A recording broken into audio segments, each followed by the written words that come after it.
അപ്പൊ എല്ലാവരും അറിഞ്ഞിട്ടുണ്ടാവും നമ്മുടെ വയനാടൻ ടൂറിസ്റ്റ് ബസ് നമ്മൾ കൊടുക്കുകയാണ്. അപ്പോ ഒരുപാട് കമന്റ് വന്നിരുന്ന ഒരു പോസ്റ്റ് ഇട്ട സമയത്തിൽ മൂസേ, അതായത് നമ്മളിത് പെട്ടിട്ട് കൊടുക്കുകയാണ്, മതിയായ എത്രങ്ങാനും കമന്റ്സ് യൂട്യൂബ് ചാനലിനെ പറ്റുള്ളൂ,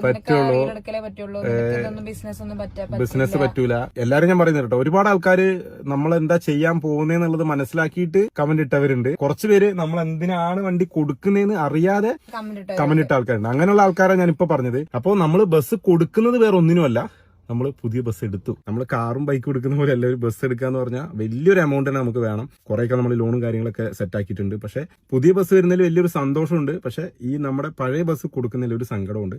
പക്ഷെ നമുക്ക് കൊടുക്കാതെ ഞാൻ മാക്സിമം നോക്കി, നമുക്ക് 10 ദിവസം കൊണ്ട് വണ്ടി ഇറക്കണം. അപ്പൊ അതിന് വേണ്ടിയിട്ട് നമ്മൾ എന്താ വെച്ചാൽ കുറച്ച് ഫണ്ട് ഷോർട്ടാണ്. അപ്പൊ ഞാൻ വിചാരിച്ചു എന്നാ പിന്നെ നമ്മളെ ഈ ബസ് കൊടുക്കാം. അപ്പൊ അതുകൊണ്ടാണ് നമ്മൾ ഈ ഒരു ബസ് കൊടുക്കുന്നത്. അല്ലാതെ വണ്ടി കംപ്ലൈന്റ് ആയിട്ടോ അല്ലെങ്കിൽ ഞാൻ ഈ ഒരു പ്രസ്ഥാനം കൊണ്ട് പെട്ടുപോയിട്ടോ അല്ല. പിന്നെ ഞാൻ വിചാരിച്ചു നല്ലൊരു വണ്ടി വന്നാൽ നല്ല സർവീസ് നമുക്ക് നമ്മുടെ കസ്റ്റമേഴ്സിന് കൊടുക്കാൻ പറ്റും. അപ്പൊ അങ്ങനെയൊക്കെ വിചാരിച്ചിട്ടാണ് എല്ലാവരും. പിന്നെ ഞാൻ പറഞ്ഞല്ലോ, ഒരുപാട് ആൾക്കാർ ഇപ്പൊ വണ്ടി മാറ്റി അല്ലേ. ഇപ്പൊ നമ്മൾ വിചാരിച്ചാൽ പിന്നെ നമുക്കും അപ്ഡേറ്റ് ചെയ്യാം. അപ്പോൾ ഒരു നല്ലൊരു ബസ് ഇറക്കണം തോന്നി, അങ്ങനെ ഇറക്കി. പിന്നെ മാത്രമല്ല, ബസ് ഇതുവരെ ഞാൻ നിലവിൽ കൊടുത്തിട്ടില്ല.